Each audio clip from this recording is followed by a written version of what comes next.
From Storm Tracker 6, this is Forecast First, sponsored by Auto Owners Insurance. Simple human sense. We have got a wintry mess on the way over the next 24 hours with some snow out there tonight, some accumulations, and maybe changing into rain as we head towards tomorrow morning. A look at future radar shows that transition zone right along the state line, but that's going to creep north through the overnight hours. So while we have snow for the bulk of the overnight, by the time you head out tomorrow morning, that's when things can get quite a bit slushy across most of our area roadways. Temperatures are critical. 32 currently Lansing, Ionia, Mason at 34, Jackson 33. So many areas are already at or above the freezing mark. In terms of travel out there for tonight, certainly it's going to be a bit slippery through the overnight hours. Worst of it between midnight and around 6 o'clock or so tomorrow morning. Our area roads will go downhill, especially once we get to and just after midnight. Worst of it tomorrow morning, and then things begin to improve. And as we head into Thursday and Friday, much improved across most of mid-Michigan. More on tonight, snow in your 6 day coming up. 6 News at 6 starts right now. WLNS is here for you, celebrating 75 years of bringing you the news with 6 News at 6. A man is fighting for his life in a hospital tonight following a shooting in Lansing that also injured another man. It's our top story at 6. Thank you for joining us. I'm Siobhan Klepfer. And I'm Jorma Duran. It all happened overnight near downtown Lansing on the 900 block of Eureka Street. So far, no arrests have been made and investigators are still putting the pieces together. Lansing police were called to Eureka Street around 2 o'clock this morning after getting reports of gunfire. When officers arrived, they found a 37-year-old man shot in the chest.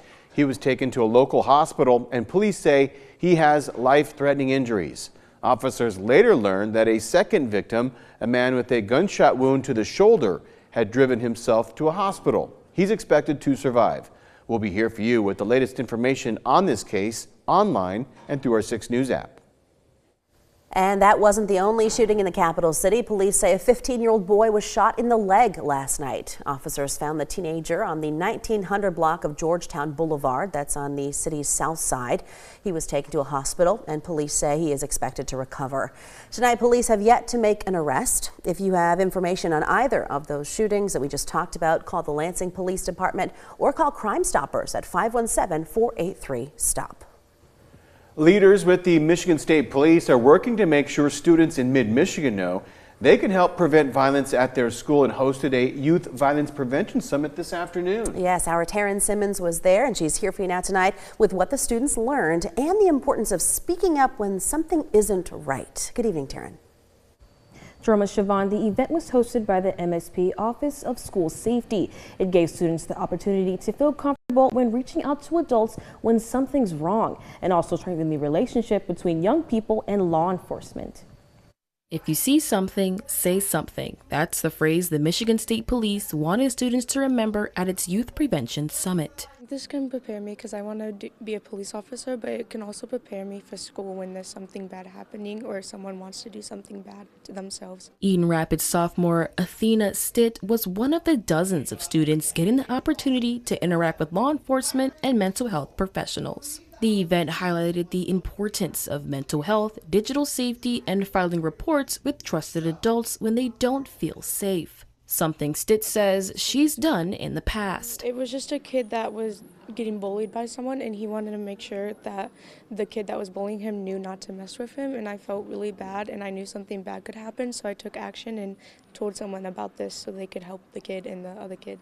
Colonel James Grady with the Michigan State Police says events like this emphasize the need to invest in younger people in order to make a change. Because they are our future.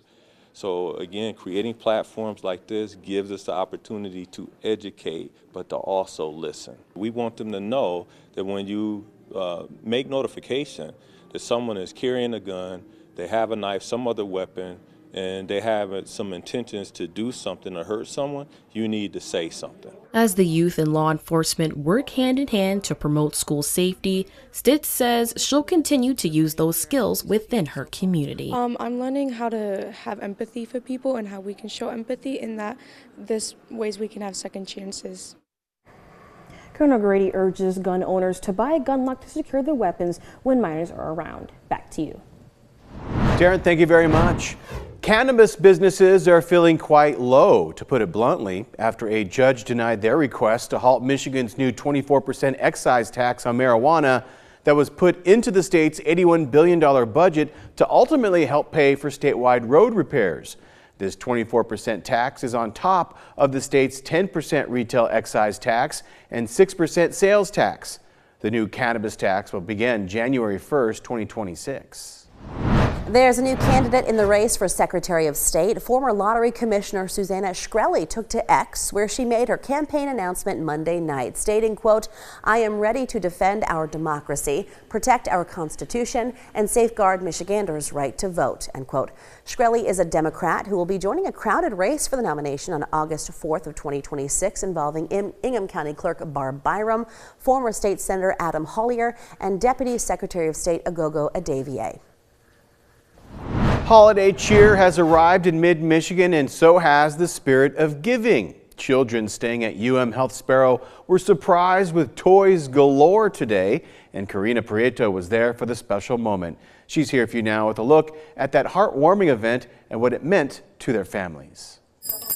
Santa, decorations, and toys. Lots of toys. The toys are never ending. Ashley Wardford is playing the role of Santa's elf today. And we just want to provide comfort, joy, and the magic of the holidays for the children facing difficult times right now. She's the program director for the Bottomless Toy Chest nonprofit, which makes moments like this possible for kids currently staying at the hospital. Multiple bins of toys for the children, ranging from infant all the way up to young adult. Each child will also walk away with a plush toy, a blanket. We have fun, silly holiday glasses, and we're going to make holiday crafts with the children as well. 8-year-old Annabelle picked out gifts for herself and her siblings. What do you tell everybody? Wardford says the goal is to lift the spirits of the entire family. We recognize cancer and blood disorder and other critical illnesses hits the whole family. Cancer doesn't stop, once the Christmas lights go down, Unfortunately, these kids are battling these tough treatments each and every day. The gifts aren't wrapped the conventional way. These gifts are wrapped in a clear wrapping to give the kids a sense of choice at a time where their lives can feel a little bit out of control. Welcome! Khalil is another 8-year-old staying at the hospital. His mom says he won't be here much longer, and this smile is what it's all about. We're hoping that they take home with them the magic of the holiday time. We're hoping that they are able to just receive a sense of joy, even if it's just for a moment, and we want the kids to feel like kids. Both Annabelle and Khalil's parents express their gratitude for this moment and say it helps distract the children from trying times. Here, you hold that. Here for you in Lansing, Karina Prieto, 6 News. Well, staying at Sparrow, the hospital just received the highest level maternity care honor recognized by U.S. News and World Report. It's the 2026 High Performing Hospital for Maternity Care Award, and that makes Sparrow one of the top hospitals in the nation for this care. Yeah, Sparrow delivers around 3,500 babies each year, and this award is based on the hospital's performance in several areas, including Sparrow's decrease in C-section rates. One of the things that we'd like to highlight as well, that our primary C-section rate now, or the C-section when you're having your first C-section, we've driven down to about 26%. So that's below the national average, and we're really proud of that. So, knowing that we're going to try and get you that vaginal delivery when you come in, as long as it's safe for you and your baby, is a commitment that we have here at the University of Michigan Health Sparrow. Dr. Abigail Ramsire went on to say that Sparrow is the region leader for high-risk care, and she's proud that this recognition can give confidence to mothers, babies, and their families. From Storm Tracker 6, this is Weather First, sponsored by Auto Owners Insurance. Simple human sense.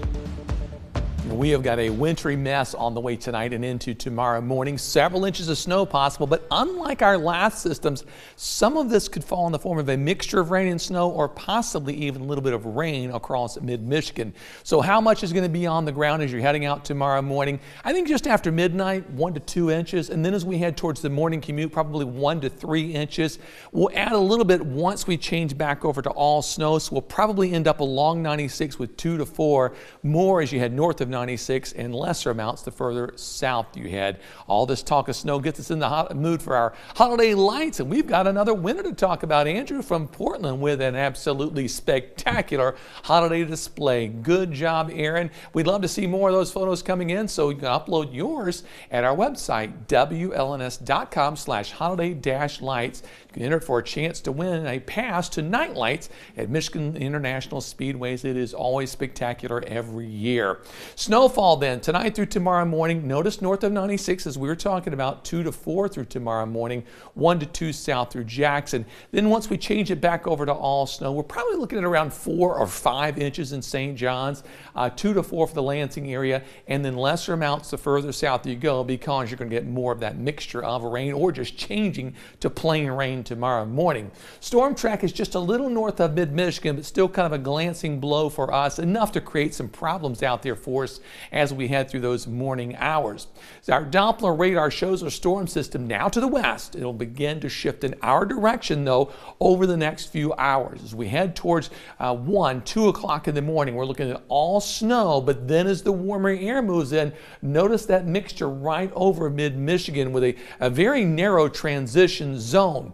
When we're looking at precipitation types, we're just tracking the warm air. Where we have an entire area that's all above 32, that's going to be just rain, southern sections. We'll be in that transition zone, but we'll probably have a narrow area of mixed precipitation going over to all snow once you head north of the state line. We'll go back over to all snow by the mid-morning hours. It's out of here as we head towards tomorrow afternoon and tomorrow evening. Current temperatures in the low to the mid-30s. Our Skyview network in St. John's, we've now warmed up to 33 degrees. We're above the freezing mark, melting a little bit of snow out there tonight.